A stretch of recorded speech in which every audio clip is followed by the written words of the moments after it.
Oh, Badrah Kertauyan Muhiswara, semoga tiada halangan yang terlintas dan pikiran yang baik datang dari segala penjuru. Jerumaku Sadewan yang mulia, Bapak Klianagat yang saya hormati serta umat sedharma yang berbahagia. Marilah kita haturkan puji angayubaya kehadapan Ida Sang Yang Widiwasa, karena atas asung kertawan nugrahnya kita dapat berkumpul pada persembahyangan hari ini dalam keadaan sehat tanpa kurang suatu apapun. Umat sedharma, ada pepatah yang mengatakan tak kenal maka tak sayang. Maka izinkanlah saya memperkenalkan diri. Nama saya Niputu Listia Melani. Saya mahasiswi Sekolah Tinggi Agama Hindu Lampung atau yang biasa dikenal dengan nama STAH Lampung. Di sini saya tidak bermaksud untuk menggurui Bapak Ibu umat sedharma sekalian, karena saya juga masih dalam proses belajar, masih dalam tahap belajar atau biasa disebut dengan Brahmacari. Pada kesempatan yang berbahagia ini, izinkanlah saya menyampaikan sedikit pesan dharma yang bertema cinta kasih. Saat ini, kita umat manusia dihadapkan pada zaman di mana kita lebih menonjolkan sifat keangkuhan, keserakahan, dan ketidakpedulian terhadap manusia lain. Sangat sedikit sekali dari keseharian kita yang menggambarkan sikap saling asah, asih, asuh, rasa sepenanggungan, dan membantu sesama. Kalaupun ada, frekuensinya relatif sangat sedikit sekali. Jika ada sebuah lembaga atau seseorang yang ingin mengadakan kegiatan kemanusiaan, tak lain hanya ingin memperkenalkan identitas, ego, atau bahkan hanya skenario yang ujung-ujungnya hanya untuk kepentingan pribadi. Umat sedharma, akar dari makna cinta kasih adalah perbuatan yang selalu kita lakukan untuk membuat hidup lebih bermanfaat untuk orang lain, serta akan mulia tatkala kerja yang kita lakukan tidak terikat akan pamrih yang berlebihan. Seperti teori berdagang yang hendak kita terapkan karena selalu mengharapkan keuntungan dari setiap kerja yang kita lakukan. Dalam Bhagavad Gita Adhyaya 2 Sloka 47 disebutkan, Karma Ewa Nikaraste Mapale Sukadacana Makarma Palahe Turbu Mate Sanggo Astu Akarmani. Yang artinya, engkau berhak atas tugas dan kewajiban yang telah ditetapkan, tetapi engkau tidak berhak atas semua hasil perbuatanmu. Jangan menganggap dirimu hasil penyebab perbuatanmu, dan jangan terikat pada tidak melakukan kewajiban. Umat sedharma, dari sloka tersebut mensyaratkan kepada kita akan sebuah kewajiban yang jangan pernah ditinggalkan. Apalagi kesempatan yang diberikan kepada kita adalah sebuah usaha untuk membuat hidup lebih bermanfaat untuk orang lain. Terkait hasil, bukanlah menjadi target utama, melainkan menenggelamkan diri dalam proses menggetarkan diri. Tersentuh oleh kasih yang suci adalah kemuliaan yang tiada tara, karena proses jauh lebih penting daripada hanya sekedar hasil. Ada kalanya perbuatan manusia digerakkan oleh sebuah mesin diktator bernama keinginan.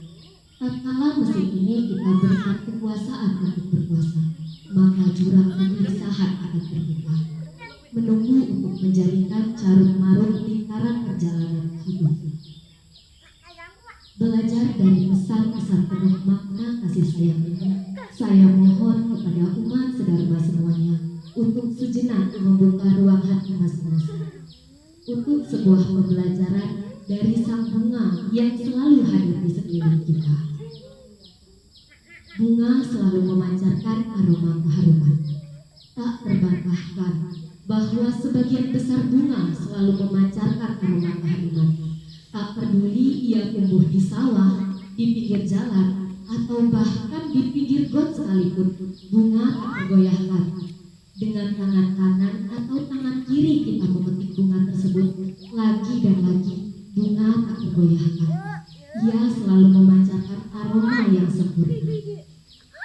Pesan yang penuh makna dari sang bunga adalah manakala ia harus rontok dan gugur ke tanah, sebuah pengorbanan besar ia lakukan dengan membiarkan dirinya hancur terurai dan kemudian menjadi pupuk penyubur bagi tanaman lain. Pesan penuh makna kasih sayang ini hendak disampaikan kepada kita yang masih hidup ini. Manakala dalam keadaan serba kekurangan atau bahkan penderitaan datang sekalipun, dia masih sempat memberikan hidupnya bermanfaat untuk orang lain. Nah, pertanyaannya adalah, adakah di antara kita semua yang ingin mengikuti langkah sang bunga tadi? Ada. Umat sedharma yang berbahagia, seorang guru agung pernah berkata, selain Tuhan, tiada yang mampu berdiam diri di dalam dirimu. Kalaupun ada segelintir orang yang mengatakan bahwa mereka adalah teman dan sahabatmu, namun coba renungkanlah, apakah mereka bisa tinggal di dalam dirimu? Ketahuilah umat sedharma bahwa sahabat-sahabat duniawi hanya bersifat eksternal, tetapi sahabat sejatimu ada di dalam dirimu. Dia adalah perwujudan kasih. Batin yang dilandasi dengan cinta kasih terhadap Idul Sang Yang Widi tidak akan tergoyahkan oleh gelombang pasang surutnya arus kehidupan ini.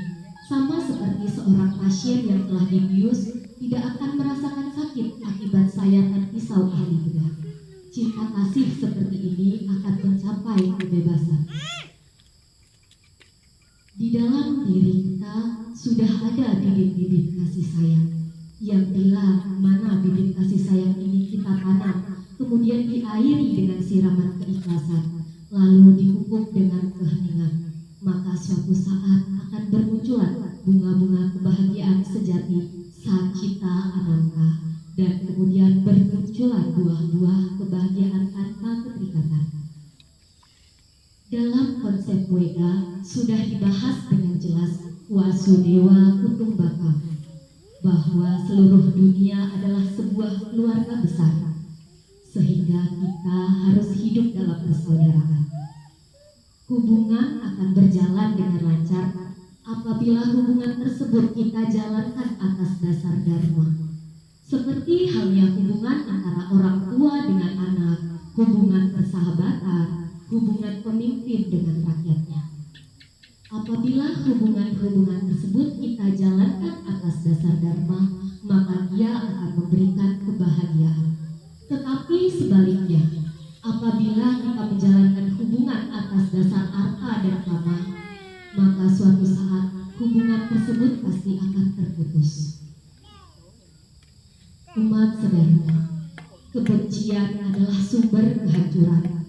Contohnya, Duryudana yang seluruh hidupnya selalu membenci para Pandawa, sehingga kebencian itu menghancurkan dirinya sendiri. Seseorang yang membenci orang lain pertama-tama akan menghancurkan kesehatannya, lalu dia pasti akan kehilangan kehormatannya. Maka dari itu kita harus berbahagia melihat kemajuan orang lain. Apabila manusia memiliki sifat keegoisan, tidak peduli terhadap sesama, maka dia suatu saat pasti akan mendapatkan hukuman. Tetapi sebaliknya, apabila seseorang suka membantu orang lain, maka seluruh dunia akan hidup dalam kebahagiaan, kesejahteraan. Umat sedharma yang berbahagia, cabang pohon akan merembuk ketika ia penuh dengan buah. Awan akan merendah ketika ia penuh dengan uap.